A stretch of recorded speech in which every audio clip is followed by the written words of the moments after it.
Pronto. Então, vamos lá. Pessoal, aqui estamos retomando a matéria que nós tínhamos iniciado lá em 2000, no ano de 2020, né? Então, agora, em janeiro de 2021, nós estamos retomando o semestre de 2020.1.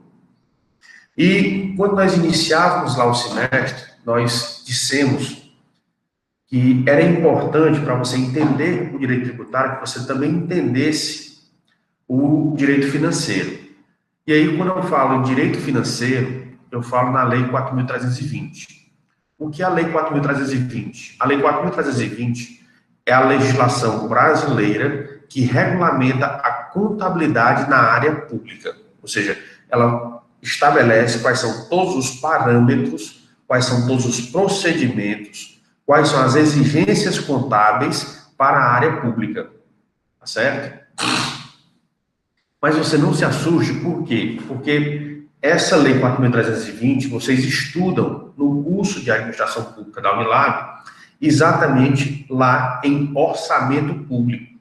Então, o ideal é que vocês já tivessem feito essa disciplina, chamada orçamento público. Por quê? Porque nessa disciplina, orçamento público, você teria uma ideia geral de tudo aquilo que diz respeito ao gerenciamento do dinheiro dentro da administração pública. Ou seja, como a administração pública ela consegue recursos e como é que ela gasta esses recursos, certo? Principalmente os recursos monetários, ou seja, o dinheiro que ela arrecada, certo?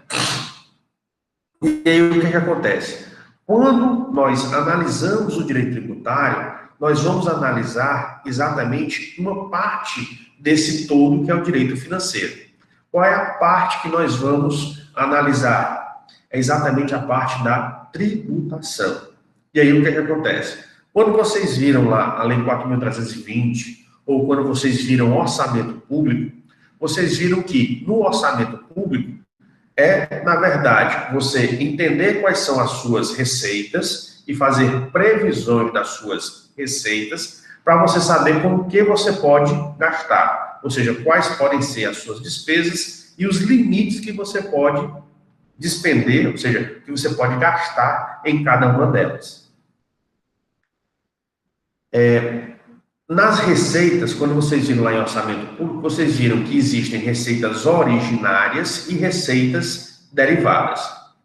Dessas receitas derivadas, a receita derivada principal são exatamente os tributos, ou as contribuições que as pessoas que vivem dentro de um estado ou exercem suas atividades dentro do estado, elas precisam pagar para aquele estado que detém aquele determinado território. Então, se você vive, você contribui, e também se você realiza atividades dentro do estado, você também contribui, ou seja, você paga um tributo.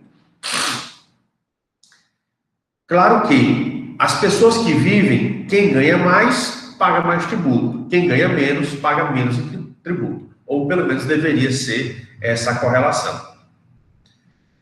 Então, dentro dessa perspectiva, nós não vamos retomar todo o direito financeiro. Nós vamos retomar somente uma parte do direito financeiro, que são exatamente as receitas derivadas, que são, em sua grande maioria, compostas dos tributos. Então, o que nós vamos analisar na nossa disciplina é exatamente o direito tributário, ou seja, o ramo do direito que regulamenta esses tributos. Como é que esses tributos podem ser gerados, como é que eles podem ser exigidos e o que se fazer quando o contribuinte ele não quer contribuir voluntariamente para esses tributos. Ou seja, quando é que ele não quer pagar os tributos. O que é que o Estado pode fazer?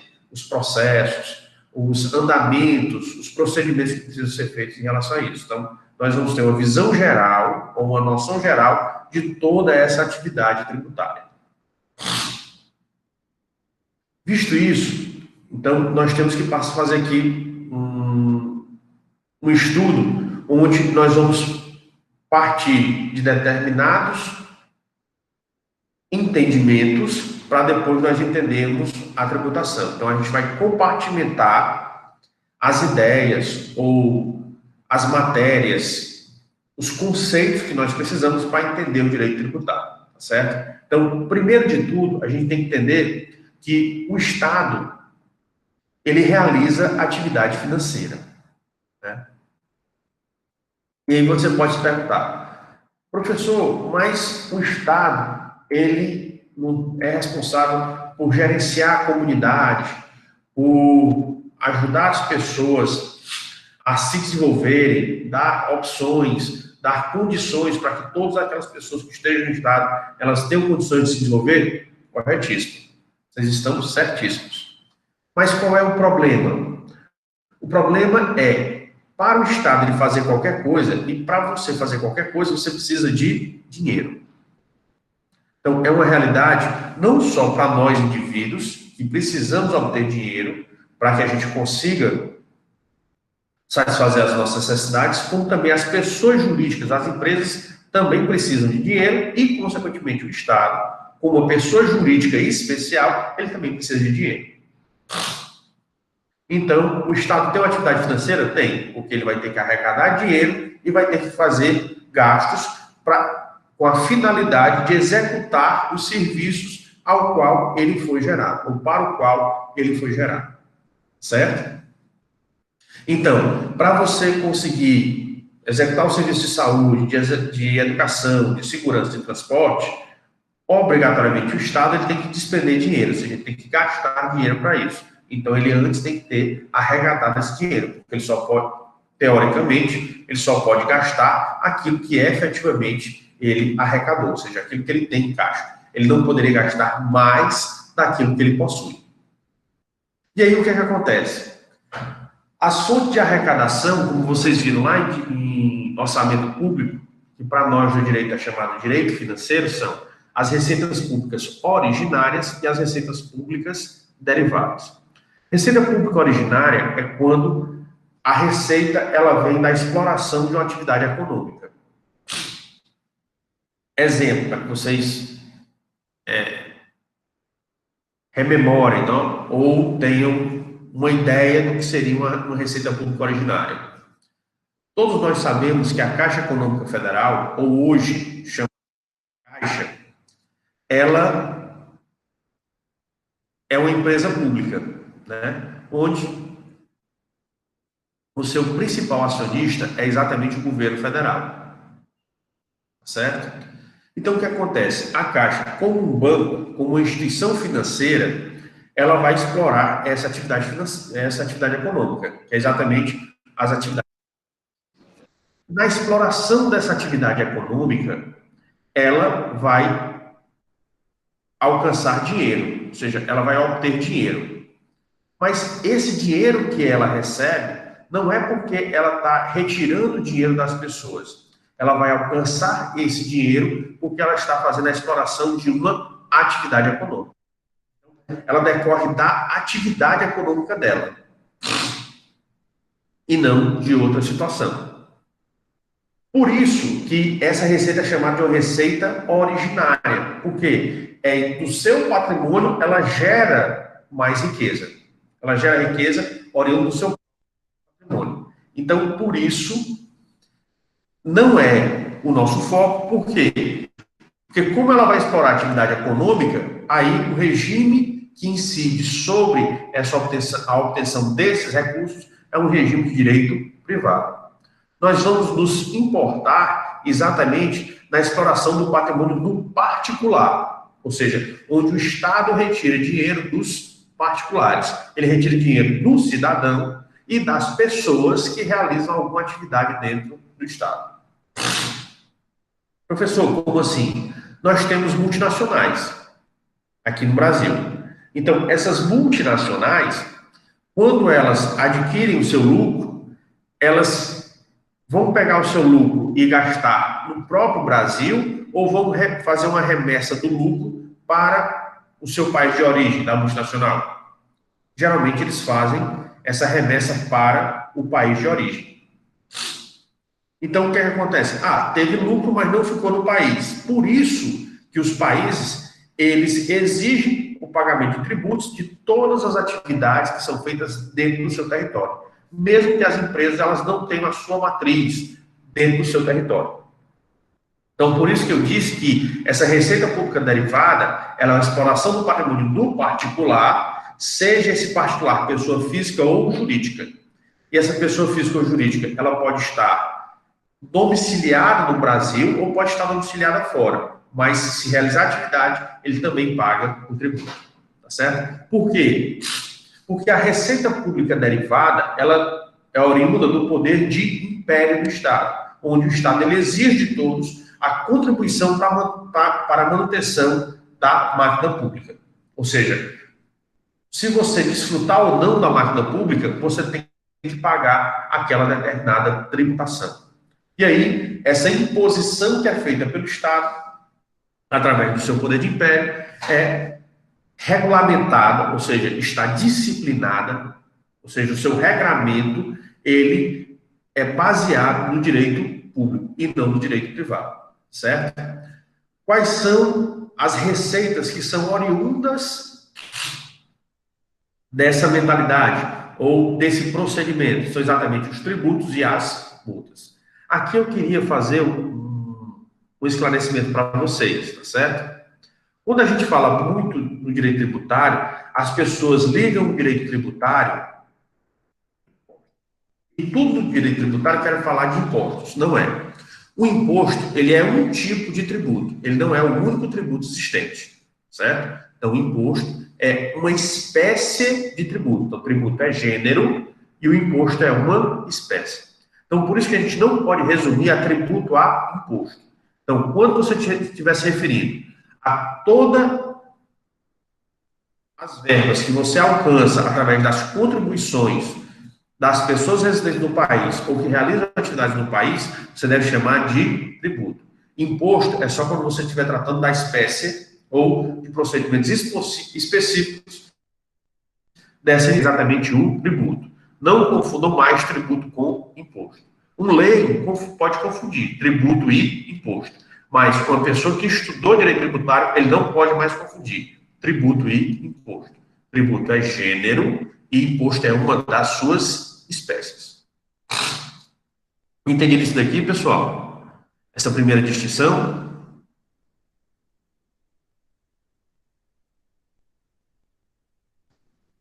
Professor, professor, Pode perguntar.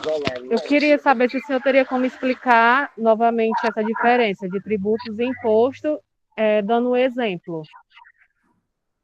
Posso. O que é que acontece no tributo? Quando nós falamos em tributo, é toda contribuição. Depois a gente vai ver o conceito melhor, mas para vocês terem uma ideia geral. O tributo é toda contribuição que é feita por uma pessoa que reside no Estado ou que realiza atividade no Estado para o Estado.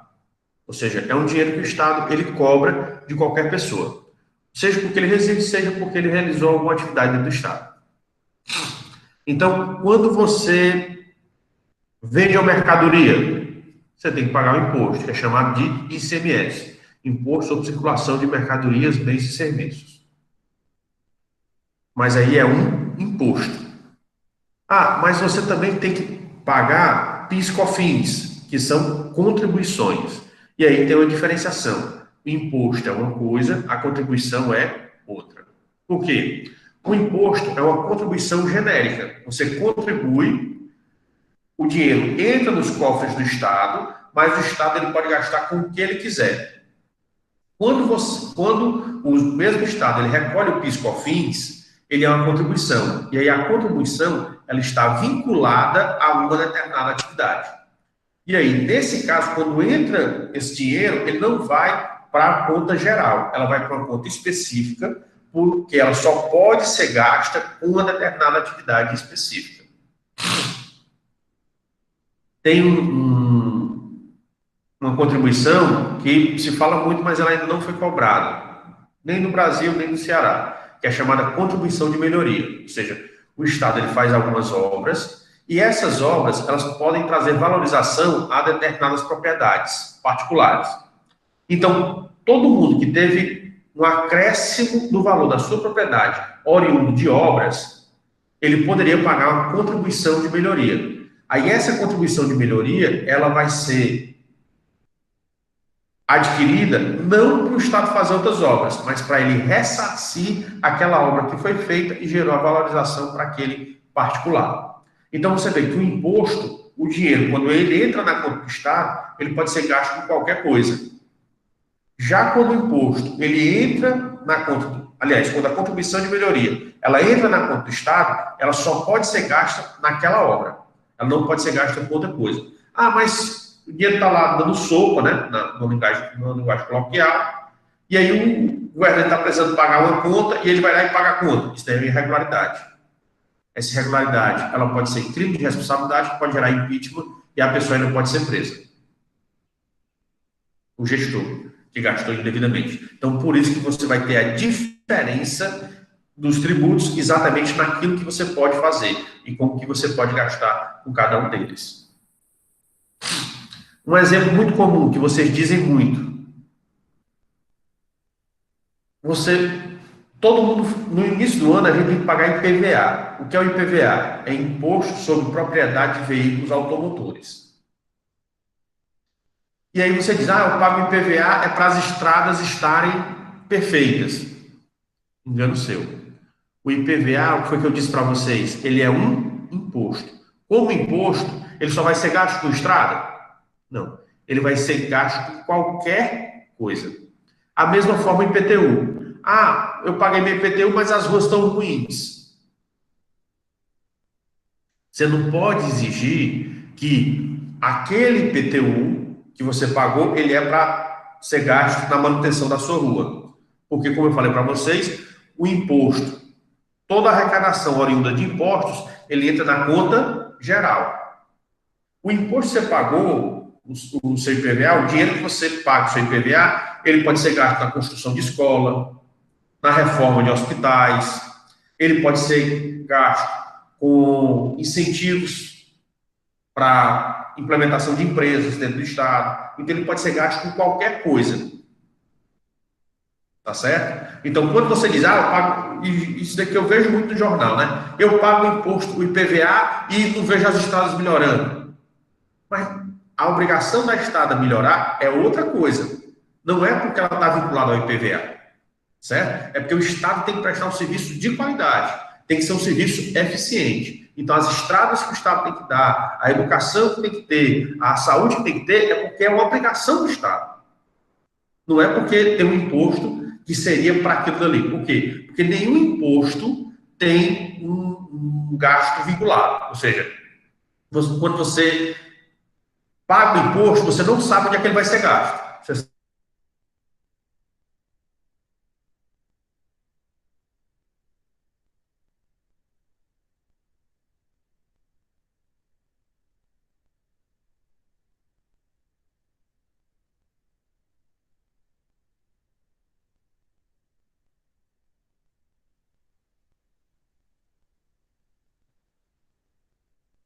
Tomando aqui porque parece que caiu aqui a rede.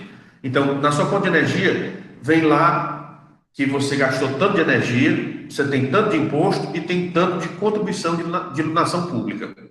Aí é diferente, porque uma contribuição só pode ser gasta com iluminação, mas não a obrigação é a iluminação da sua rua, é a iluminação de todo o município, certo? Mas o fato é que na contribuição de iluminação pública ele só pode gastar com a iluminação, ele não pode gastar com rua, ele não pode gastar com escola, não pode gastar com hospital, ele só pode gastar com iluminação pública.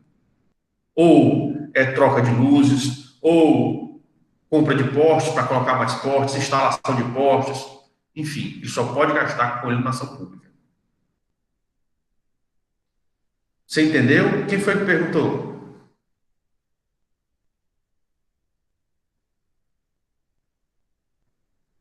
Cauana?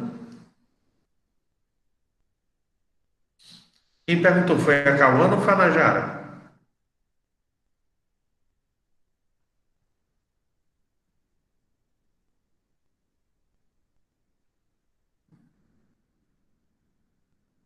Ok. Entendeu agora, né? Ok. Pronto. Então, Por isso que, a partir do momento que você está estudando direito tributário, a gente não pode mais confundir o tributo com o imposto.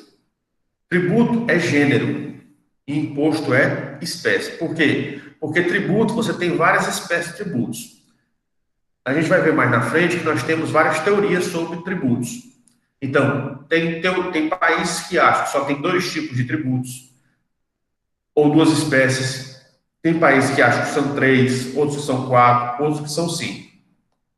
Então, o fato é, tributo é gênero e imposto, contribuição, taxa são espécies de tributos, certo? O fato é isso. A gente não pode mais utilizar tributo e imposto como sinônimos. Tributo é uma coisa, que é gênero, e imposto é outra coisa, que é uma espécie de tributo, que tem uma regulamentação específica, que tem um tratamento específico. Ok? Inácio, eu não entendi o que você colocou. Então, vamos lá. Vista essa situação que nós temos, a atividade financeira do Estado, que tanto inclui as receitas quanto as despesas, o direito tributário ele se encaixa exatamente nas receitas, mais especificamente as receitas derivadas. O que é uma receita derivada? A receita derivada é aquela receita onde o Estado ele não faz nada para adquirir o dinheiro, ele simplesmente ele exige, ou seja, é uma ordem que o Estado dá e a pessoa ela tem que contribuir. Exemplo. Quem é que gosta aqui de pagar imposto? Eu acho que quase ninguém, né? E no Brasil fica muito mais complicado, por quê? Porque muitas vezes nós não vemos o retorno desses impostos que nós pagamos, né?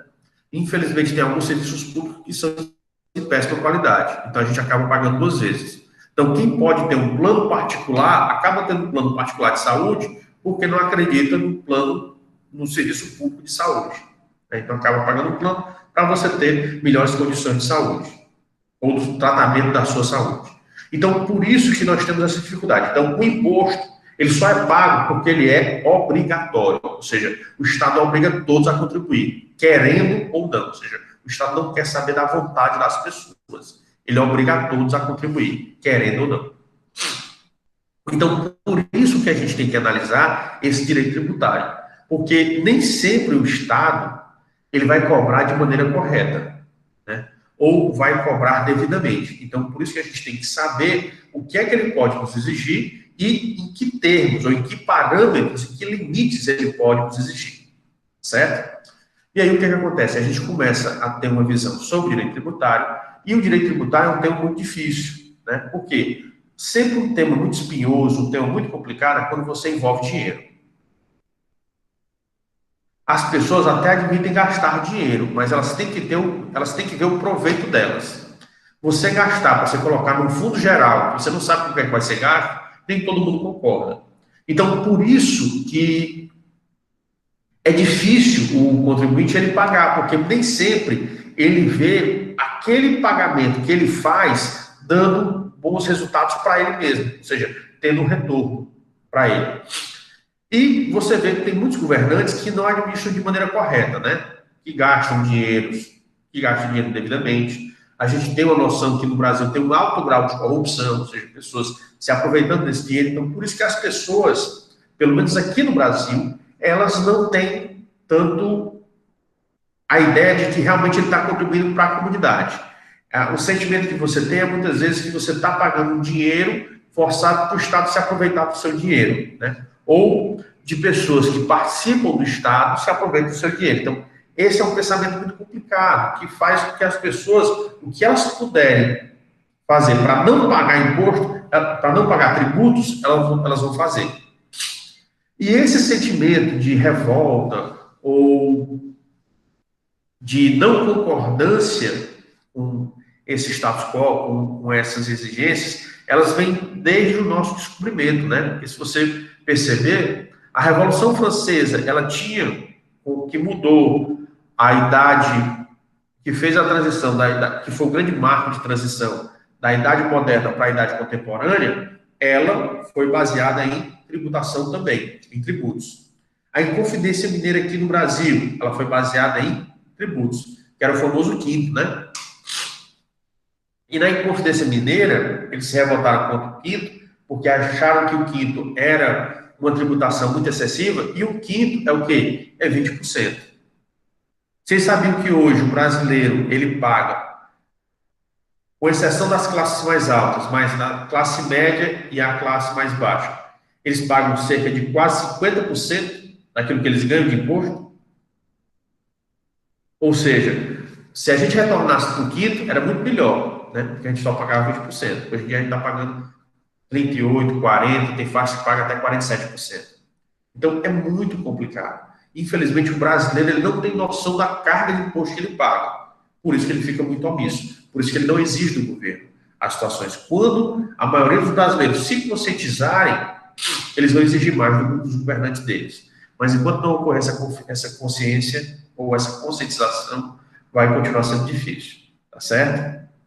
Então, visto isso, a gente tem que entender o conceito de tributo. Perdão, o conceito de direito tributário.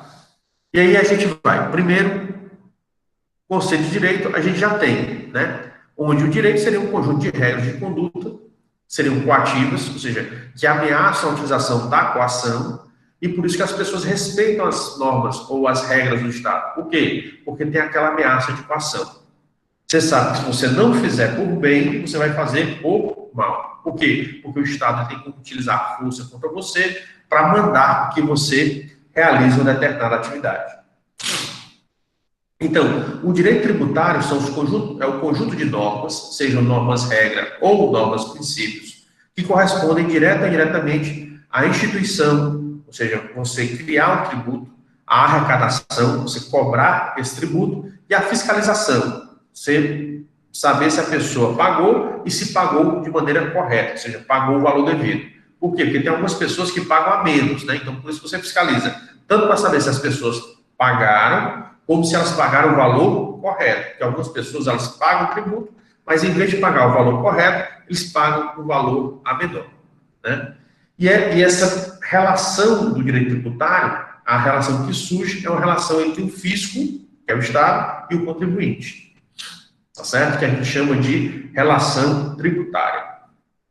A natureza do direito tributário. Então, como nós vimos, o direito tributário ele é um dos principais ramos do direito público.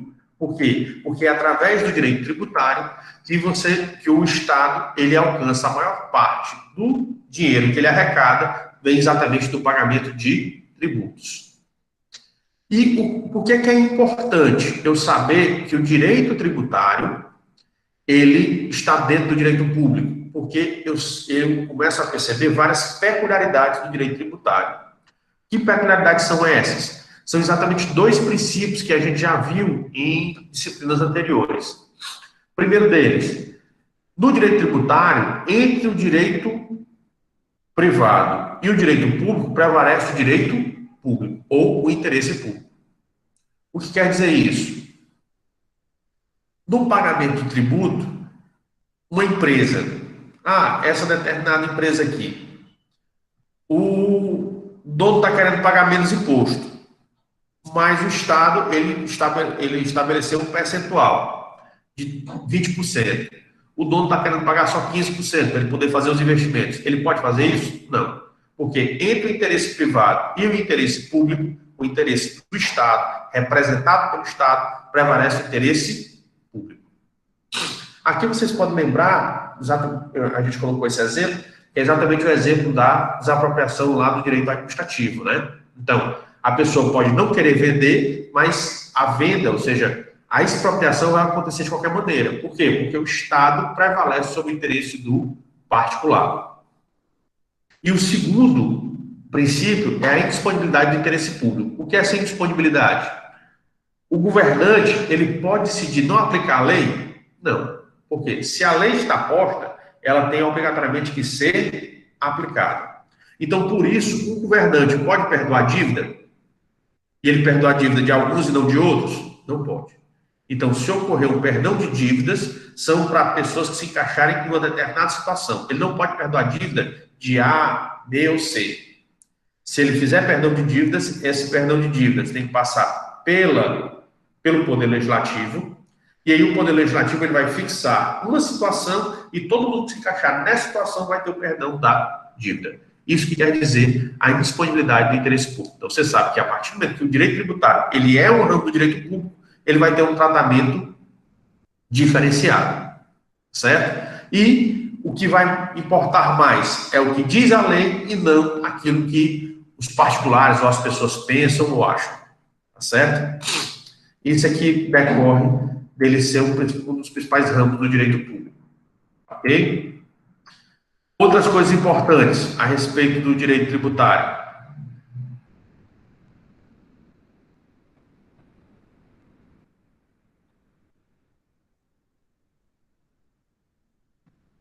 Pessoal, estou vendo aqui que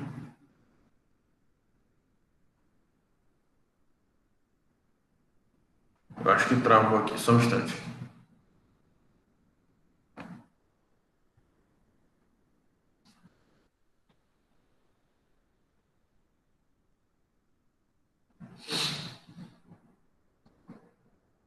Deixa eu ver aqui se retorna.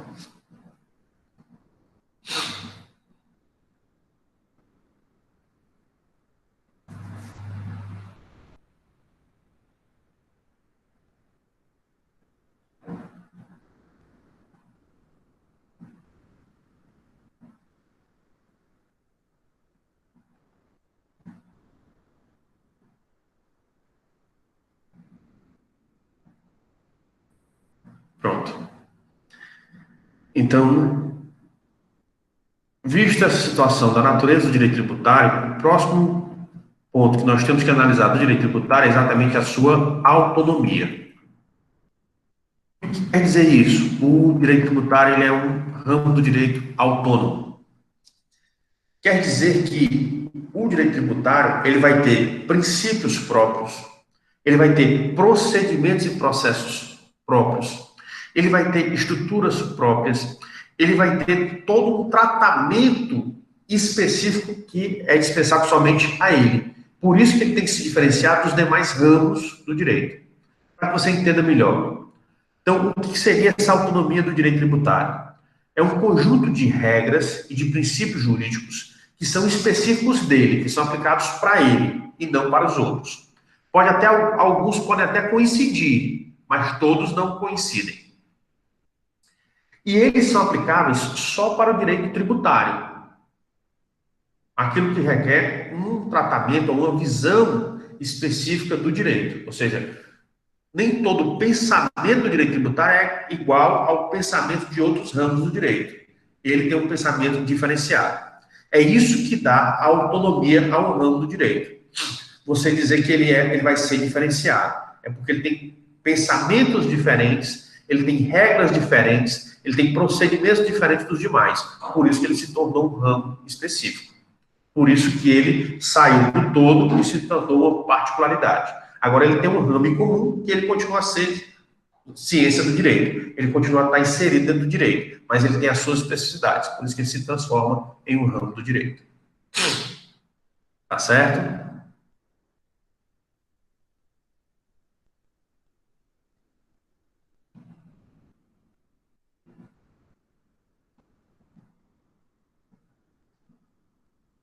A IRLA, né? Pronto. Você está dizendo perdão de dívidas de quê? Perdão de dívidas de impostos, de tributos? Perdoa as dívidas deles, é isso?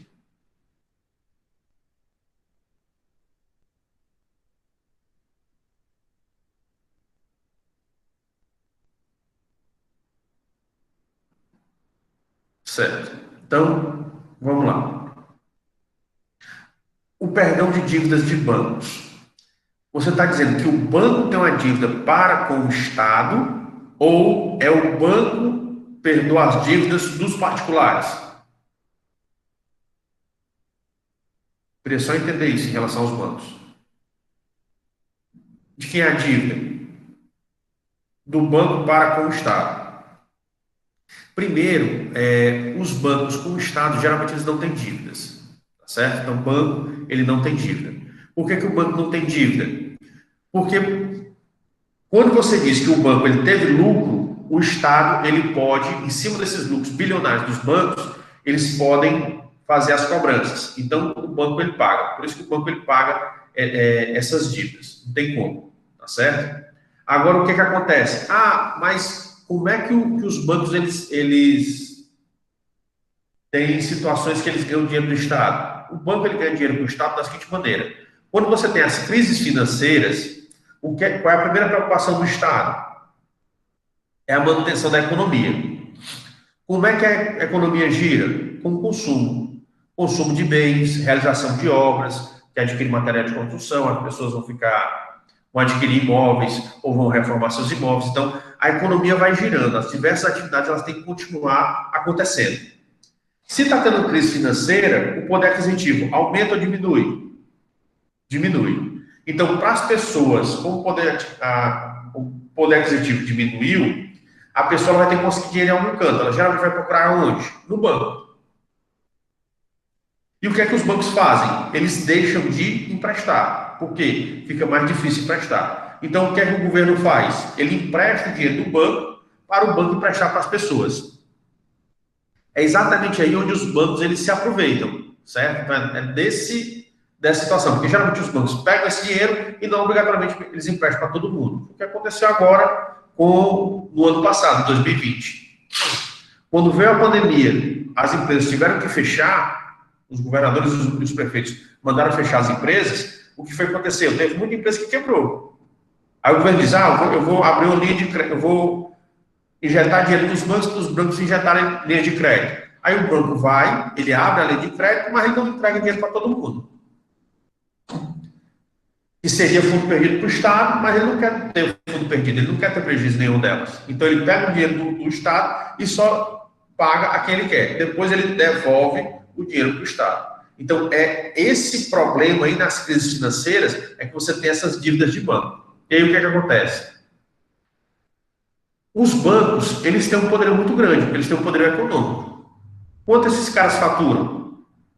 Bilhões, né? Então tem muita gente devendo favores a eles. Então, por isso que, quando tem essas situações de crise, eles recebem o dinheiro do Estado, que é para eles devolverem ou para gastar de determinada forma, e eles acabam fazendo o que eles querem. É aí onde estão os problemas. Mas por que é que eles fazem essas situações? Por que é que eles conseguem ser perdoados nesses momentos? Não é porque eles devem o tributo, é exatamente essas receitas que eles recebem do Estado para continuar estimulando a economia. Porque vocês viram lá no escândalo da JBS. Os donos da JBS, eles ganhavam muito dinheiro e ficavam com todo esse dinheiro, ou eles saíam distribuindo entre políticos? Ele distribuía para os políticos. Quando ele precisava de alguma coisa, o que é que ele fazia? Político, está aqui, ó, você está recebendo aqui uma graninha, vai, me libere isso, faça aquilo outro. A mesma coisa são os bancos. Eles contribuem para várias pessoas, para quê? Para que no momento oportuno eles façam o pedido dos favores. Tá certo? E aí você tem, não só com os bancos, mas você também tem com times de futebol, porque o time de futebol tem uma grande massa que eles podem ajudar os políticos em épocas de eleições. Empresas fortes economicamente também têm essas situações, então se dá dessa maneira, mas não é o governante que dispensa a dívida, que perdoa a dívida, tem que vir do legislativo.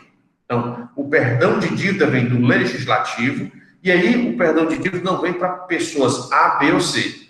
Ele tem que colocar uma situação, porque todas as leis elas têm que ser gerais, então ele coloca uma situação específica, e todo mundo que se encaixar naquela situação específica, ele tem a sua dívida perdoada. Então ele não pode dizer que ele vai perdoar a dívida do fulano, cicrano ou beltrano. Ele vai dizer, ó, estão perdoadas todas as dívidas que foram adquiridas desta forma.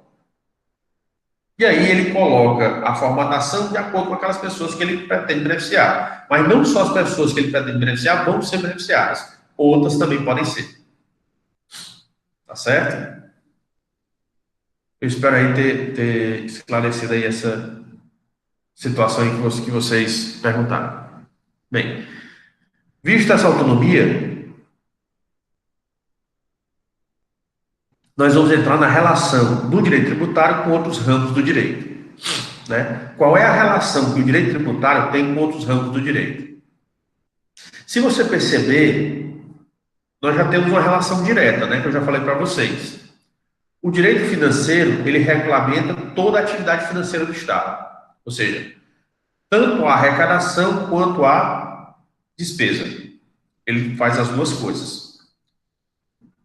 Então você já vê que se o direito tributário ele trata das receitas derivadas, então o direito tributário ele está dentro do direito financeiro, só que ele tem regras específicas lá dentro do direito financeiro. Então o direito tributário já se relaciona com o direito financeiro.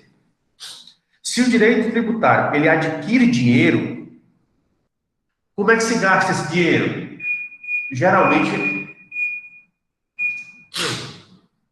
se o direito tributário ele arrecada dinheiro, vai ter um ramo do direito que está preocupado em gastar esse dinheiro. Qual é o ramo do direito que regulamenta o gasto do dinheiro? É, em suma, ou em grande parte, o direito administrativo. Então, o direito tributário ele tem a maior fonte de arrecadação e o direito administrativo ele regulamenta a maior as hipóteses mais comuns de gastos desse dinheiro. Então, já existe uma relação entre o direito tributário e o direito administrativo. O Estado, ele é regulamentado pelo quê? Pelo direito constitucional e pelo direito administrativo. O Estado só existe porque ele tem dinheiro, porque ele obtém dinheiro. Ele tem condições de se manter através dessa arrecadação de dinheiro. Então, você tem uma relação do direito tributário com o direito constitucional e com o direito administrativo. Mesmo as empresas que vocês viram aí, ou seja, os ramos do direito privado. Tem muita empresa que só consegue empréstimo se o Estado liberar empréstimo para os bancos. Então, o direito, as finanças particulares, ou seja, o direito creditício, o creditório, que é um ramo também do direito, está lá no direito privado, muito do dinheiro que os bancos trabalham é dinheiro que é oriundo da área pública.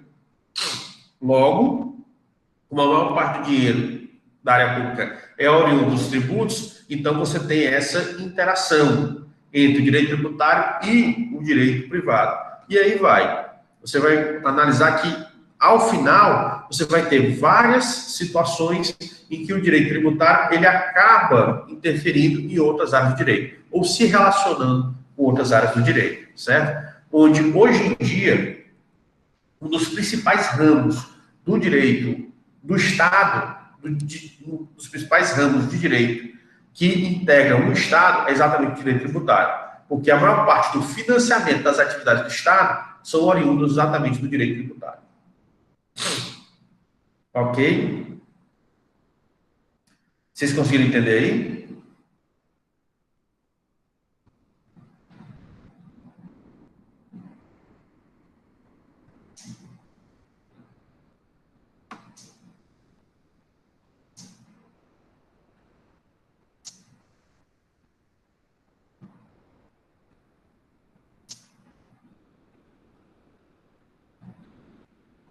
Ok. Obrigado aí pelas respostas. Pessoal, como tem essa situação aqui que eu fico com a garganta meio seca, vamos fazer novamente aqui 5 minutinhos de intervalo e a gente retorna. Eu prefiro ficar fazendo esses 5 minutinhos. Cada hora que eu falo, eu dar uma paradinha de 5 minutos que eu vou fazer os exercícios vocais para a gente retornar, tá certo? Porque esse semestre está sendo diferente dos outros semestres, porque eu acabei pegando as disciplinas também do professor Alain, tá bom? Então, vamos fazer aí uma pausazinha de 5 minutos, tá certo? Mas como vocês viram no anterior, são só 5 minutos mesmo, tá certo? Para fazer os exercícios vocais e a gente retornar.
Vamos retornar, pessoal?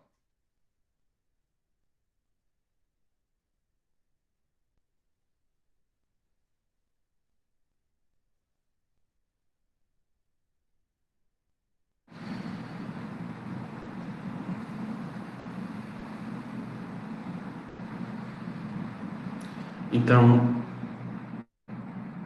deixa eu só ver aqui a apresentação. Ok, agradeço o retorno aí de vocês, viu? Vamos lá, deixa eu ver aqui como é que tá a apresentação.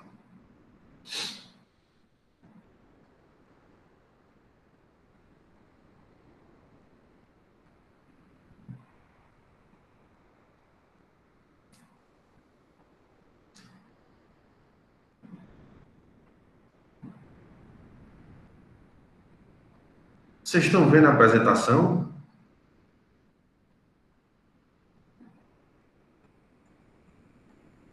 Para mim não, professor.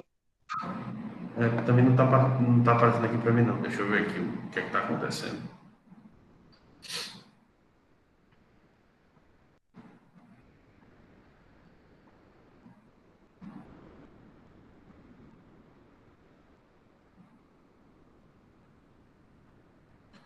Deixa eu tentar aqui de novo.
Só um instantezinho que eu estou tentando resolver aqui o problema, viu?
E agora está aparecendo para vocês a nota de aula? Sim, está apresentando já. Ok. Pronto, resolvido. Ainda bem. Então, vamos retomar. Então, aquela primeira parte da aula, obrigado aí pelo retorno de vocês. Só retomando aqui, aquela primeira parte da aula, nós tivemos as noções a respeito da atividade financeira do Estado e depois sobre o direito tributário. Né? O que é o direito tributário, para que serve, numa visão geral sobre o direito tributário.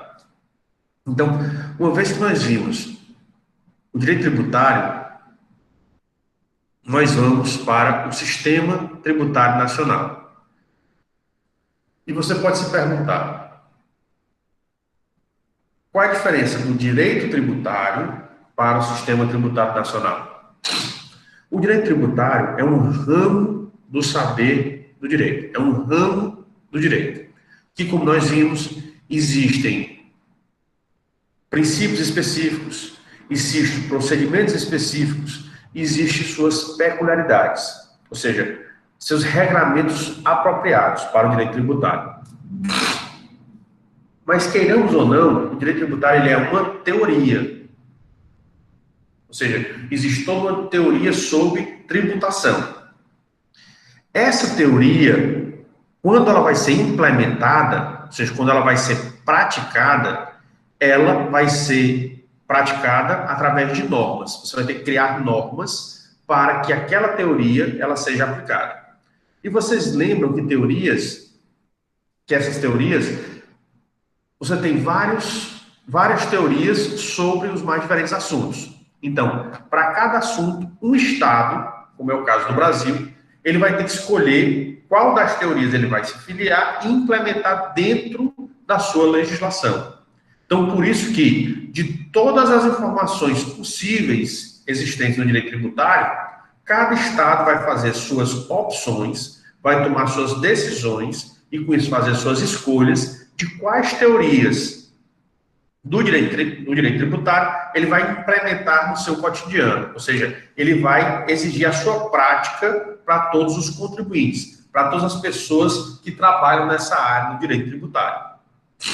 Então, quando você pega esse direito tributário na teoria e faz a legislação e implementa uma prática dentro do Estado, isso daí é um sistema tributário nacional. Então, você sai do direito, que é do direito tributário, que é um ramo de teoria, é um ramo do direito que fala de teorias, e passa especificamente a praticar algumas dessas teorias, que o seu Estado ele fez opções através da legislação. Então, por isso que depois do direito tributário, a gente tem que entender o sistema tributário e, consequentemente, quais são os tributos que são exigidos naquele determinado Estado e em que termos, ou seja, o que é que pode ser feito em cada um desses tributos, qual é a legislação específica para cada um desses tributos. Tá certo? Então, por isso que a gente precisa agora continuar a nossa jornada para entender melhor o direito tributário e agora como é que esse direito tributário ele é aplicado na realidade de cada país. Então, vamos lá. O primeiro passo para a gente analisar a realidade tributária de cada país é a gente entender o seu sistema tributário. Ou seja, como é que ele organizou a tributação dentro daquele Estado. E não obrigatoriamente a tributação em um Estado ela vai ser igual a outro Estado, certo? Então, cada Estado vai fazer as suas opções. Então, ela vai ter as suas escolhas dentro do seu Estado. Então, cada Estado, ele, em regra, tem um sistema tributário diferente de um para o outro, certo? Então, cada Estado tem o seu próprio sistema tributário. E aí, no sistema tributário, a gente tem que entender o que é um sistema, né? Primeiro de tudo, a gente tem que entender o que é um sistema. E o sistema é um conjunto organizado de partes relacionadas entre si e interdependentes. O que é isso? O sistema, ele é um todo, mas esse todo ele é composto de partes. E essas partes, elas não podem estar simplesmente reunidas de qualquer maneira. Elas têm que estar reunidas, ou seja, essas partes que integram, elas só foram criadas dentro desse sistema porque elas importam para esse sistema, porque elas trazem algum benefício para esse sistema e elas estão interligadas. É isso que quer dizer um sistema, é você unir várias coisas que estão interligadas entre si e para benefício do sistema, elas têm que interagir entre elas. Tá certo? Então, no caso do sistema tributário nacional brasileiro, ele foi estabelecido, pelo menos hoje em dia, ele está embasado na Constituição Federal de 1988. Certo? Primeiro de tudo, a Constituição Federal. Abaixo da Constituição, nós temos as leis complementares. Por quê? Abaixo da Constituição, quem regulamenta as diretrizes fixadas pela Constituição brasileira para o direito tributário é exatamente uma lei complementar chamada Código Tributário Nacional. Então, abaixo da Constituição está o Código Tributário Nacional. Além do Código Tributário, nós temos outras leis que regulamentam a tributação? Temos também. Então, primeiro a Constituição, abaixo da Constituição, o Código Tributário Nacional. E as demais leis que regulamentam o direito tributário ou regulamentam os tributos. Abaixo da legislação, nós temos as resoluções do Senado Federal. Por quê? Como a tributação aqui no Brasil, a predominância ou a maior parte da competência é federal, então, por isso que o Senado Federal, ele acaba regulamentando determinadas questões específicas sobre direito tributário. Então, determinadas questões que a legislação ela estabelece e os estados e municípios, eles começam a divergir, ou começam a discutir, começam a implementar formas de pensar diferentes nas suas realidades. Então, geralmente é chamado Senado Federal para que ele baixe a resolução e diga o que é que pode ser feito e não naquela determinada realidade específica. Então, por isso que você tem a Constituição Federal, o Código Tributário Nacional e o restante da legislação, e abaixo as resoluções do Senado Federal. Além delas, como existem tributos estaduais, você vai ter leis estaduais, ou seja, constituições e leis estaduais, e como você tem, além das leis federais, nós temos no caso, as leis orgânicas municipais e as leis municipais, regulamentando os tributos municipais. Então, essa ideia do sistema tributário nacional, ela foi estabelecida onde? No artigo 2º do próprio Código Tributário Nacional. Ele já estabelece toda essa diretriz, ele já estabelece toda essa ideia, tá certo? E aqui é exatamente uma sugestão que eu faço para vocês.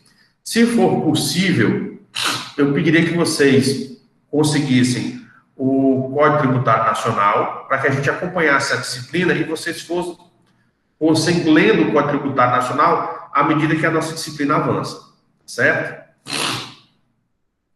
Então, vamos lá. Além disso, visto o sistema tributário, nós temos que entender os tributos. O primeiro passo para a gente entender os tributos deve ser exatamente o seu conceito, né? E logo abaixo do Sistema Tributário Nacional está o conceito de tributo lá no Código Tributário Nacional, ou seja, o artigo 3º, ele estabelece o que é que se entende por tributo, né? Então, o que é entendido por tributo? E o que é que diz o artigo 3º, né? Ele começa, que é tributo? É uma prestação pecuniária em moeda ou cujo valor nela se possa exprimir. Então, vamos entender isso. Prestação pecuniária. Para você entender prestação, você tem que voltar lá, no caso de vocês, do curso de vocês de administração pública, a instituições de direito público e privado. Por quê? Quando nós analisamos direito público e privado, nós analisamos uma coisa chamada de relação jurídica e analisamos os elementos que fazem parte da relação jurídica. E lá vocês estudaram as obrigações e estudaram também o direito subjetivo. A cada obrigação corresponde um direito, ou seja, no caso, o que é uma obrigação ou o que é uma prestação? É uma conduta que é exigida de uma pessoa, por alguma circunstância. E aí o que acontece? Uma pessoa tem que realizar uma conduta e outra pessoa aqui que eu estou falando, pode ser pessoa física ou jurídica, ela vai ser beneficiada dessa conduta. Por isso que ela tem um direito. Ela pode exigir uma conduta que a beneficie de outra pessoa. Quando você diz que é uma prestação pecuniária, é porque alguém tem que realizar um pagamento em dinheiro. Certo? Então, alguém tem que fazer um pagamento em dinheiro. Quando ele diz prestação pecuniária, quer dizer que a pessoa tem que pagar um determinado valor. Certo? A pessoa, ela tem que pagar um determinado valor. Então, essa prestação pecuniária aí seria uma obrigação de pagar. E a obrigação de pagar, obrigatoriamente, é o quê? A pessoa tem que, no caso, entregar, dar dinheiro. E aí, o que acontece? Geralmente, as obrigações tributárias, elas têm um valor a ser pago. Ou seja, ela já está estabelecida em moeda. A pessoa sabe o valor que tem que pagar. Mas tem outras prestações, ou seja, outros impostos, que ele não tem um valor específico. É estabelecido um indexador. E o que é o indexador? É um determinado valor que o fisco, ou seja, o próprio ente público que vai arrecadar, ele diz quanto é que vai valer aquele determinado indexador. Por exemplo, geralmente, quando você lida com direito tributário, você ouve falar de UFI. Né? Você ouve falar exatamente de UFI. E o que é essa UFI? Ela é a unidade fiscal de referência. Né? Então, você ouve falar de UFI. E o que é a UFI? A UFI é exatamente uma unidade fiscal de referência. Tá certo? Tá aqui ela, ó. Então, você diz que a UFI, ela vale R$2. Então, se você diz, ó, essa taxa aqui vale 80 UFIs. Então, você sabe que é 80 vezes o valor da UFI. Se a UFI é R$2, é 80 vezes R$2. Dá R$160. Então, ele não estabelece o valor em reais, o valor em moeda, mas ele estabelece um indexador que você multiplicando, você vai conseguir saber qual é o valor daquele determinado tributo que você deve pagar. Tá certo? Então, é isso que o Código Tributário Nacional está dizendo. Olha, sempre o tributo, ele vai ser uma prestação pecuniária, ou seja, um valor que você tem que pagar. E esse valor, ele já pode ser estabelecido na legislação, ou seja, a própria legislação, ela já pode estabelecer um valor, ou ela pode estabelecer um indexador que vai dar o valor que você vai pagar. Né? Porque ele diz, o indexador é quantas vezes você tem que multiplicar o indexador, para você alcançar o valor total que você tem que pagar. Tá certo? A outra situação é porque ela é uma prestação compulsória. E aí, o que é que significa ser uma prestação compulsória? É porque essa obrigação a pessoa tem que realizar, ela concordando ou não. Tá certo? E isso é que quer dizer que é compulsório. Ou seja, não quer saber da vontade da pessoa que vai pagar. O fato é que a pessoa tem que pagar. E aí, não me importa o que é que ela pensa, o que é que ela acha, o fato é que ela tem que pagar, certo? O fato é que ela tem que pagar. E vocês perguntam, por que que o Estado, ele pode estabelecer essas obrigações, né? Por que que o Estado, ele pode fazer isso? É muito poder para uma pessoa só. Mas você tem que perceber que o Estado, quando ele foi criado, já foi feito um acordo entre todos os membros da comunidade, que esse acordo aí é o chamado contrato social, né? Pelo menos existem teorias para falar sobre esse contrato social, onde o Estado, para cuidar da comunidade, ele pode exigir alguma coisa dos membros dessa comunidade. Uma dessas exigências que o Estado pode fazer é exatamente o pagamento de tributos. E aí deu-se a legitimidade do Estado cobrar esses tributos, do Estado tanto instituir, como depois cobrar esses tributos. Eles são decorrentes de uma coisa chamada de poder de império. E o que é o poder de império? É o poder do antigo imperador, né? Ou seja, o que é que o imperador fazia antigamente? Ele mandava e todos obedeciam. Então, é a mesma situação. O imperador manda e todos devem obedecer, sem exceção. E essa situação, então, esses tributos, como é que o Estado ele pode obrigar as pessoas a pagar esses tributos? Basta ele fazer as leis. Então, todo tributo, para ele ser cobrado, ele precisa ser estabelecido em lei. Tá certo? Então, todo tributo, ele precisa ser estabelecido em lei. E aí, a partir do momento que o tributo está previsto na lei, o Estado pode cobrar. E o Estado, ele pode fazer a coerção, ou seja, ele pode ameaçar a utilização da força? Pode. Por isso que, quando, eu não sei se vocês já viram, mas tem alguns comerciantes que só recebem mercadoria à noite. Vocês perceberam isso? Tem determinados comerciantes que só recebem mercadoria à noite. Por que será, hein? É porque ele está fazendo tudo direitinho, né? Então, por isso que você tem os fiscais de tributos, que eles têm carros específicos e eles ficam rodando, inclusive, à noite. Eles abordam caminhões que estão transportando carga, eles podem abordar aeronaves, né, quando elas pousam, eles veem as aeronaves para saber se a documentação está direitinho, se a nota fiscal está condizente realmente ao que tem, ou se tem a mais ou se tem a menos, se a mercadoria é igual àquilo que foi declarado é diferente. Inclusive, esses fiscais, eles têm o direito de portarem armas, de andarem armados.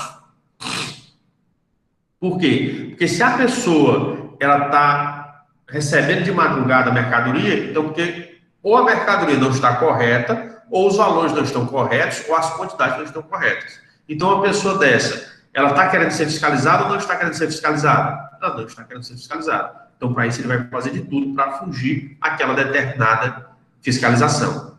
Certo? Então, por isso que você tem essa situação que ela é coerciva, ou seja, o Estado ele vai exigir e, para isso, ele pode entrar nas empresas e uma empresa pode negar a entrada dos fiscais tributários, tem que abrir seus estoques, tem que abrir seus livros fiscais, ou seja, uma pessoa, um comerciante, ele não precisa mostrar para todo mundo o comércio dela, mas para o fisco ele precisa. Ele não precisa mostrar a contabilidade dele, mas para o fisco ele precisa.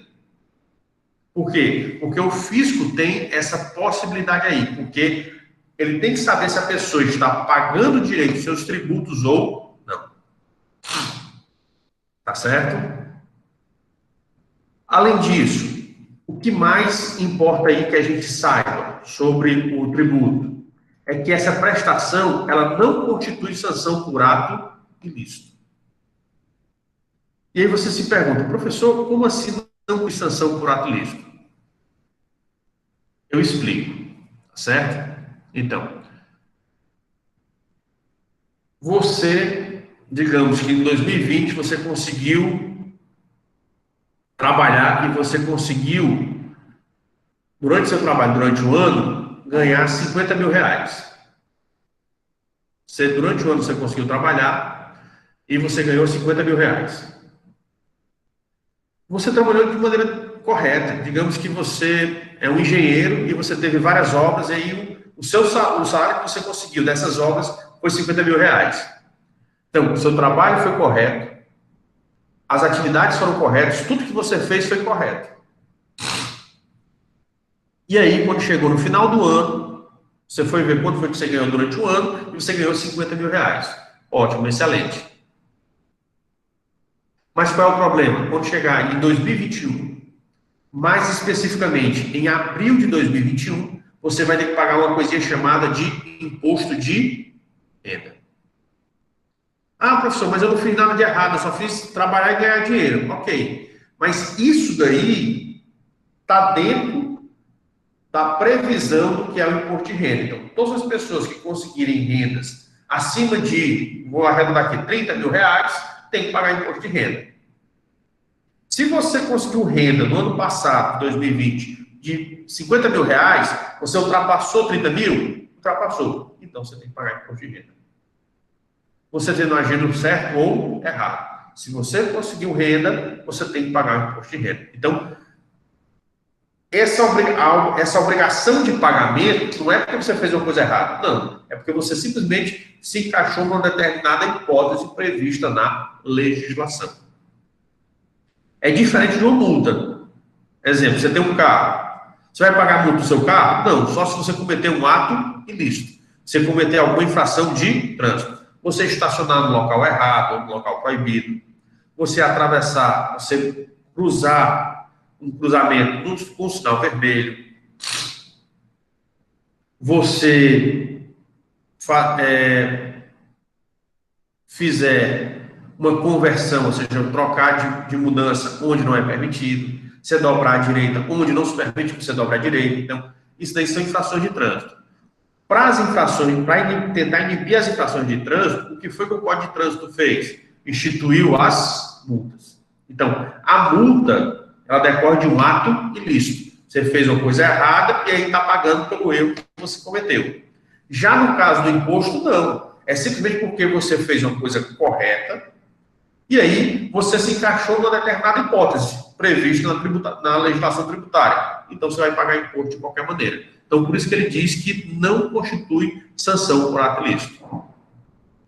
Porque a situação é saber se você atingiu aquela exigência da norma tributária. Se você atingiu aquela exigência, você tem que pagar tributo. Se você tenha atingido de maneira correta ou de maneira errada, você tem que pagar o tributo. Tá certo? É isso que ele quer dizer aqui com essa prestação que não constitui sanção por ato ilícito. Então, por isso que o tributo é diferente de multa. O tributo, ele não tem finalidade sancionatória e ele visa arrecadar ou intervir em determinadas situações para ele conseguir renda para o Estado. Já a multa está no outro patamar, porque toda multa, ela decorre de um ato ilícito. Na realidade, é uma sanção, seria um castigo, porque você fez algo de errado, né? Você cometeu um ato ilícito, e é para tentar coibir, ou para um linguajar mais acessível, ou seja, mais compreensível, para tentar desestimular que as pessoas continuem a errar, continuem a executar aquele ato ilícito. Certo? Então, o tributo, na verdade, ele lida com hipóteses, ou também, como a gente chama no direito tributário, de hipótese de incidência. Você se encaixou naquela determinada situação, você tem que pagar o tributo. Exemplo, começo de ano agora, você tem um IPVA. Você ter um carro é proibido? Não. É algo errado? Não. Agora, todo mundo que tem carro sabe que anualmente ele tem que pagar o imposto só por ter a propriedade de um carro, que é exatamente o IPVA, Imposto sobre Propriedade de Veículos Automotores. Então, o carro seria um luxo, para você manter o luxo, você tem que pagar anualmente o imposto para você manter esse seu luxo. Tá certo? Alguma dúvida até aqui, pessoal? Bom dia, professor. A minha dúvida é sobre imposto de renda. Certo. Deixa eu só colocar uma coisa para você. O imposto de renda eu ainda não comecei a abordar, tá certo? Aquilo dali foi só um exemplo que eu coloquei para vocês terem a noção que para você pagar imposto de renda não é porque você cometeu alguma coisa errada, é só porque você conseguiu oferir uma determinada renda durante o ano. Então você vai pagar imposto de renda. A gente vai fazer a análise do imposto de renda mais à frente, tá certo? Ali foi só um exemplo. Ok?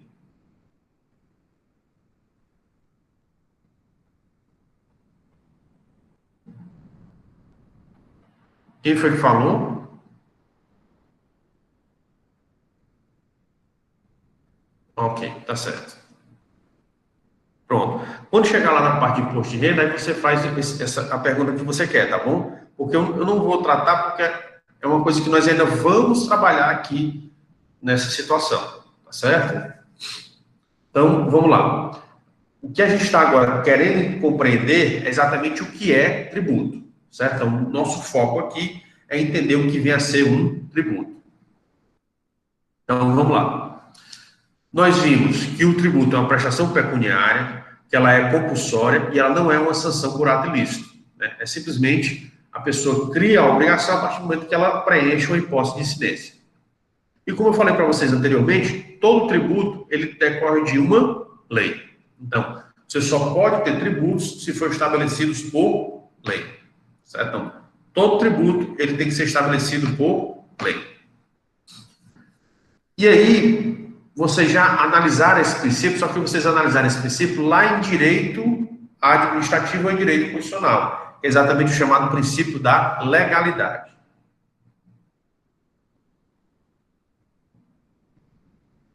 E o que quer dizer esse princípio? Né? Esse princípio para o direito administrativo é que o gestor público ou o agente público, ele só pode fazer alguma coisa em virtude de lei. Certo? Então, você só pode fazer ou deixar de fazer alguma coisa em virtude de lei. E a lei no direito administrativo, ela existe para tentar limitar a atuação do Estado. Porque se não tiver a lei, o Estado, ele faz o que quiser da população. E isso não é mais admissível. Pelo menos no Ocidente. Ou seja, pelo menos de acordo com a cultura jurídica ocidental. Então, a lei, ela vem para frear os anseios ou os arroubos dos governantes que controlam o Estado. Certo? Da mesma forma que a lei serve para tentar barrar as atitudes dos governantes que controlam o Estado, também a lei existe aqui no direito tributário para tentar barrar esse anseio de arrecadação, de tomar dinheiro do particular, do cidadão, ou das empresas que executam suas atividades dentro daquele determinado Estado. Então, seria a mesma mentalidade, certo? De um e de outro. Por isso que, lá no artigo 3º do Código Tributário Nacional, quando se define tributo, diz que todo tributo ele tem que ser obrigatoriamente estabelecido por lei. É exatamente instituindo o princípio da legalidade dentro do direito tributário. Claro, tendo a ideia geral do direito administrativo, mas só que adaptando, porque você vai adaptar aquela ideia do direito administrativo para os tributos. Ou seja, essa ânsia de arrecadar, essa vontade de arrancar dinheiro do cidadão e das empresas que executam atividades dentro do Estado, ela vai estar limitada, porque tudo só pode ser feito baseado em lei. Tá certo? Então, o que quer dizer isso? É que um tributo, ele só pode ser criado se for em virtude de lei. Ah, surgiu uma nova ideia de tributo. O Estado já pode cobrar? Não. Ele só pode cobrar quando passar a ser lei. Quando a ideia daquele tributo estiver contida em uma legislação. Enquanto a ideia não estiver contida na legislação, ele não pode cobrar. Ok? E aí o que acontece? Existem determinados tributos que só podem ser instituídos por lei complementar, e existem determinados tributos que podem ser instituídos por qualquer lei, seja lei complementar ou lei ordinária, certo? Então, e para criar o tributo, eu posso utilizar qualquer lei? Não.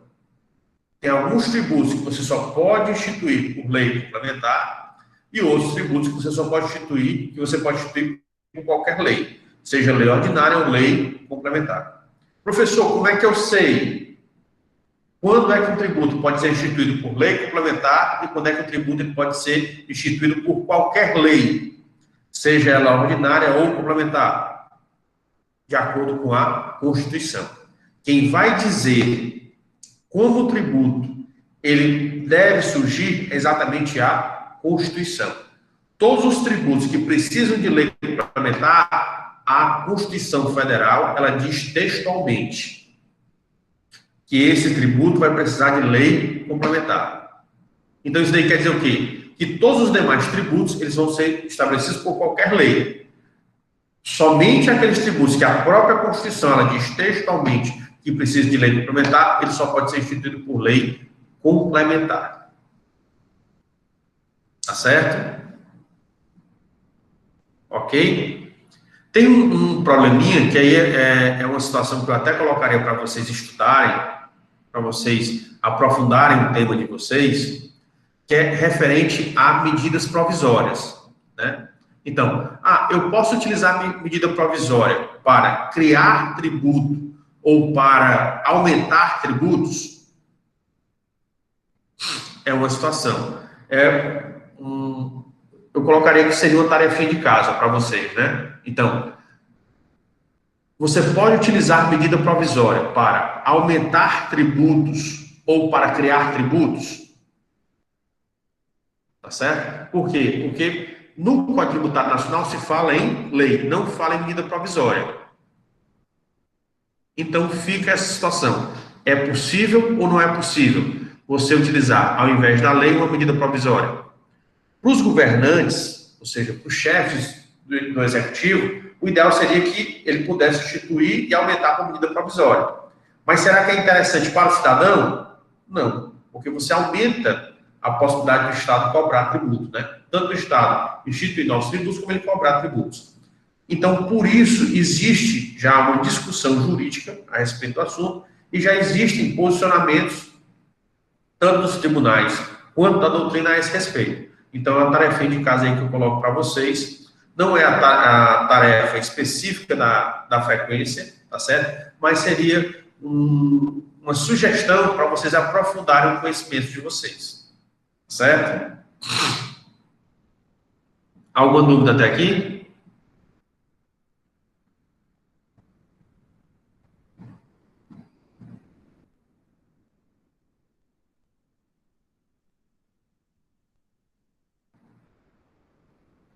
Não?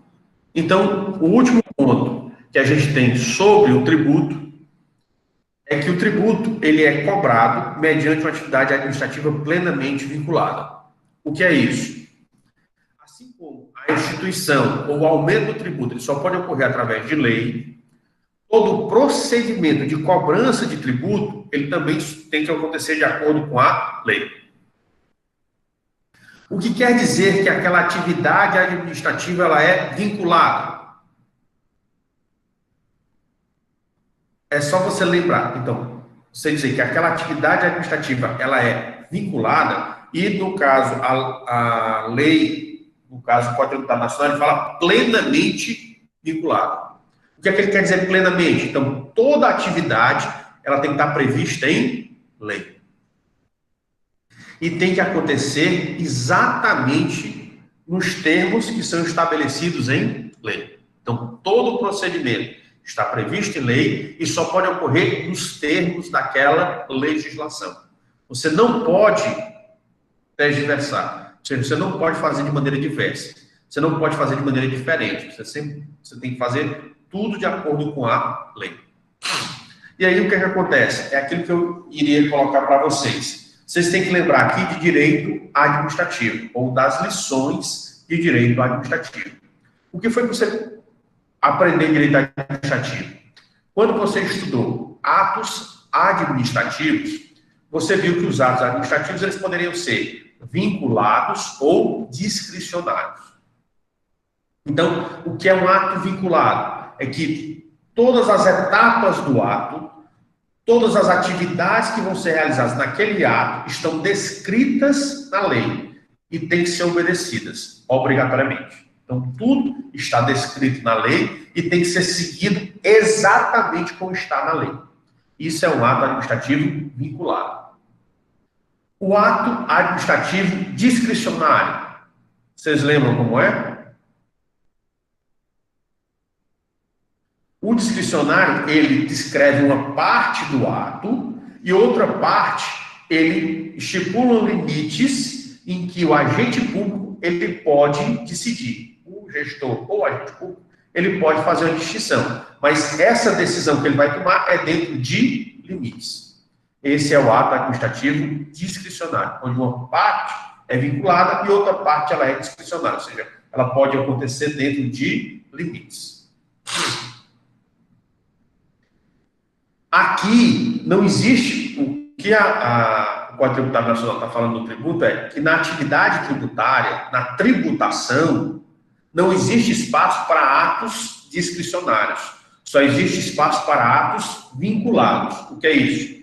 Toda a atividade vai ser descrita na legislação específica e todos esses atos, eles têm que ser obedecidos integralmente. Ou seja, você não pode mudar nada. Você não pode desviar nada. tudo que vai acontecer tem que acontecer de acordo com a legislação. Ou seja, você não tem espaço para a discricionariedade. E o que é a discricionariedade? É a conveniência e a oportunidade. Não existe essa possibilidade dentro do direito tributário ou dentro da tributação. Ok?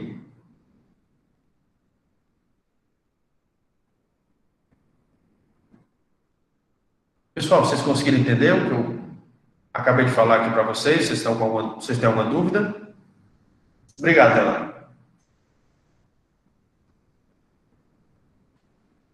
Mais alguém?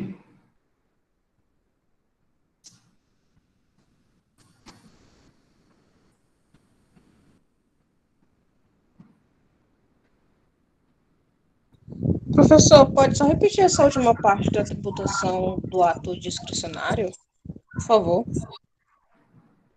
Posso. O que eu estou falando é, no direito administrativo, existem algumas atividades no direito administrativo que podem ser feitas de maneira vinculada e outras de maneira discricionária. No direito tributário, tudo é feito de maneira vinculada, certo? Ou seja, no direito tributário não existe espaço para discricionariedade.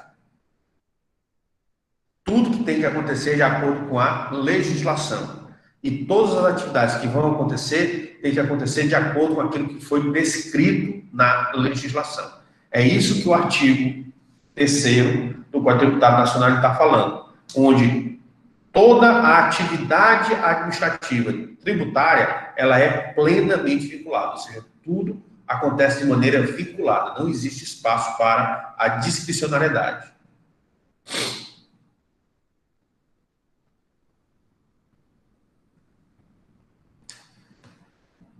E aí o que acontece? Ah, professor, e se algum agente público ligado à tributação, ele fizer algo que está em dissonância, em discrepância, ou seja, diferente da legislação, o que acontece? Primeiro, para o contribuinte, ele pode anular, certo? Então, para o contribuinte, ele pode anular aquele tributo. Professor, mas o tributo está correto, a atividade foi errada, ele anula toda a atividade.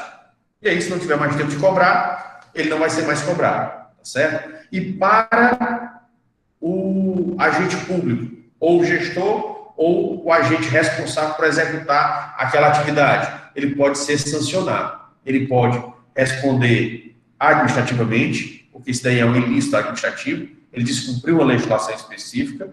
Se perceber que teve dolo, pode incorrer em algum crime dentro da administração pública, como também ele pode também ser chamado a responder por esse ato. Então, a responsabilidade civil. Então, a pessoa que descumpre, o agente público que descumpre aquela atividade vinculada dentro da tributação, ele pode responder administrativamente, civilmente e até penalmente, dependendo das circunstâncias. Então, por isso que, dentro da atividade tributária, não existe espaço para discricionariedade. Tudo é vinculado. É isso que o artigo 3º está estabelecendo. Você conseguiu entender? Entendido, professor. Obrigada. Nada. Ok, pessoal? Alguma dúvida a respeito dessa matéria do conceito de tributo?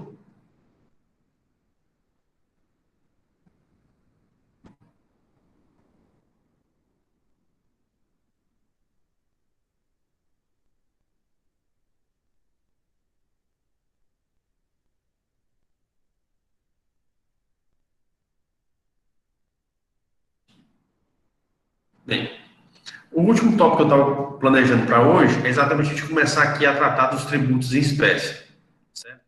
A gente falar das espécies tributárias. Pelo menos as teorias sobre espécies tributárias e o que é que existe aqui no Brasil, tá bom? Mas eu queria só retomar aqui com vocês o seguinte. Nas outras disciplinas, eu sempre, como a nossa universidade é uma universidade da integração, E nós temos aqui não só brasileiros, mas nós temos também estrangeiros de várias outras nacionalidades. Então, geralmente, o que é que eu faço? Eu tento analisar também as legislações de outros países, tá certo? Nessa parte do direito tributário, eu não abri esse espaço. Por quê? Exatamente por isso. De acordo com a legislação brasileira, a atividade e muitas outras legislações pelo mundo, a atividade tributária é uma atividade plenamente vinculada. O que é isso? Está toda ela amarrada, atrelada à legislação. Então, no caso do direito tributário, nós não temos como fugir da legislação brasileira, certo? Eu não tenho como fugir. Então, para os brasileiros é importante, porque você vai entender a sua legislação. Para os estrangeiros, vocês vão encarar a legislação brasileira como sendo um paradigma, ou seja, como sendo um modelo. Se você entender o modelo, depois você pode entender como é que é a tributação nos seus países. Tá certo? Ah, professor, eu queria trabalhar com a legislação do meu país. Não será possível, por quê? Porque você tem que aprofundar o conhecimento. E aí eu não consigo aprofundar conhecimento de 2, 3, 4 legislações. Eu só consigo aprofundar com um. E vocês têm que lembrar que aqui nós temos um tempo menor, né? Enquanto as outras disciplinas você tem 60 horas, essa disciplina só tem 45. Então, por isso que aqui eu não abri espaço para a gente analisar as legislações estrangeiras. Nós temos que, obrigatoriamente, tanto pelas peculiaridades do direito tributário, como pelo tempo, eu só tenho condições de analisar a legislação brasileira. Ok? Vocês entenderam?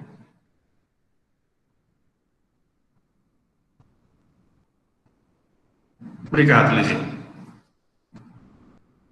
Então, vamos lá. Gabriela, obrigado aí pelas respostas de vocês. Então, em cima disso, a gente vai tentar iniciar. Nós já vimos o direito tributário, nós já vimos o sistema tributário nacional e vimos o tributo. Agora a gente vai entrar em um elemento essencial do tributo, né? E aqui eu vou fazer um comparativo entre o direito tributário e o direito administrativo, certo? Qual é? Quando você estuda ato administrativo, qual é um dos elementos mais importantes do ato administrativo? É exatamente a competência. Então, a gente vai tentar estudar a competência. Mas antes de estudar a competência tributária mais detidamente, ou seja, de maneira mais específica, a gente tem que entender esses tributos, né? Ou seja, como é que esses tributos estão organizados. E é por isso que eu disse que cada país ele tem uma teoria diferente sobre tributos. Em alguns países pode coincidir algumas coisas, mas nunca coincide tudo. Coincide alguma coisa, nunca coincide tudo. Tá certo? E o que é que eu preciso entender de tributos antes de eu entrar de competência tributária? E aí a gente vai ter que entender os tributos em espécie. Tá certo? Ou seja, quais são os tipos de tributos que nós temos. E aí, a primeira fonte de estudo que nós temos é a legislação tributária. A gente vai analisar o artigo 5º do Código Tributário Nacional. De acordo com o artigo 5º do Código Tributário Nacional, nós teríamos no Brasil somente 3 espécies tributárias. Quais são elas?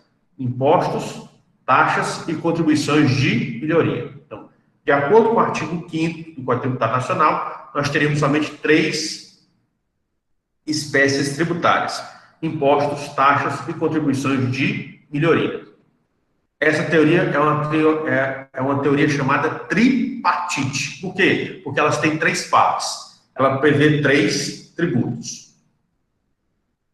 Mas aí o que acontece? Você tem que perceber que o Código Tributário Nacional ele foi elaborado e ele entrou em vigência antes da Constituição Federal de 1988.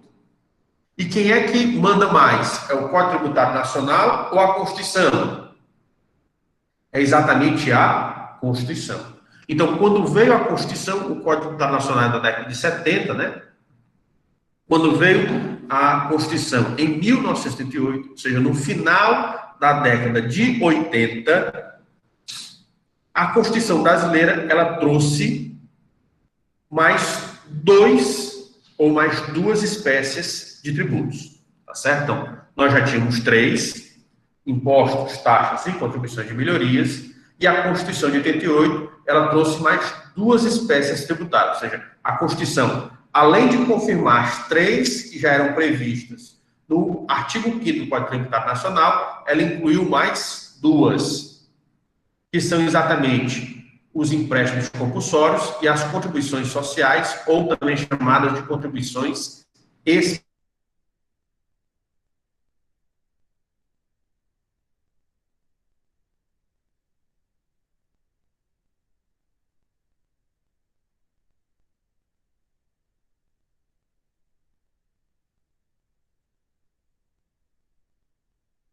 Ou de obedecer a uma teoria tripartite e passou a adotar uma teoria pentapartite. Ou seja, ele deixou de pensar que só existiriam 3 tributos e passou a entender que existe, na verdade, 5 tributos, certo? Então, de acordo com o Código Tributário Nacional, só existiriam 3 tributos. Mas, depois da Constituição de 1988, existem 5 espécies tributárias. Continua a existir os impostos, as taxas e as contribuições de melhoria. Mas, além dessas 3 previstas no Código Tributário Nacional, a Constituição ainda acrescentou, ela aumentou os empréstimos compulsórios e as chamadas contribuições especiais. Tá certo? Ela colocou mais 5. Então, por isso que a teoria adotada atualmente no Brasil é a teoria pentapartite, ou seja, que são 5 partes, 5 tributos. Ok? Então, visto isso, a gente vai entender as teorias sobre tributos que existem pelo mundo, certo? Então, de acordo com aquilo que a gente estuda no mundo, com aquilo que é estudado no mundo, os países, eles podem entender que existem somente 2 espécies tributárias, geralmente as 2 espécies tributárias, que é a teoria bipartite, que é essa daqui, pessoal. A do algarismo romano 1, né? Então, pela teoria bipartite, só existem 2 tipos de impostos, ou de tributos, que seriam os impostos e as taxas. A teoria tripartite é que existem 3 tipos de tributos: impostos, taxas e contribuições de melhorias, certo? Teoria quadripartite, 4: impostos, taxas, contribuições e empréstimos compulsórios.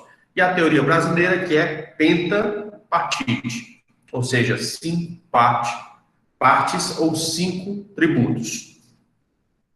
Os impostos, as taxas, aí nós temos 2 tipos de contribuições, né? As contribuições de melhoria e as contribuições especiais ou sociais, e os empréstimos compulsórios, certo? Então, existiriam 2 formas de contribuição: a contribuição de melhoria e as contribuições especiais, certo? Sendo que dessas 4 teorias aí que vocês viram, né, entre a teoria bipartite, teoria tripartite, teoria quadripartite e teoria pentapartite, aqui no Brasil nós adotamos exatamente a teoria pentapartite. Quem foi que estabeleceu a teoria pentapartite aqui no Brasil?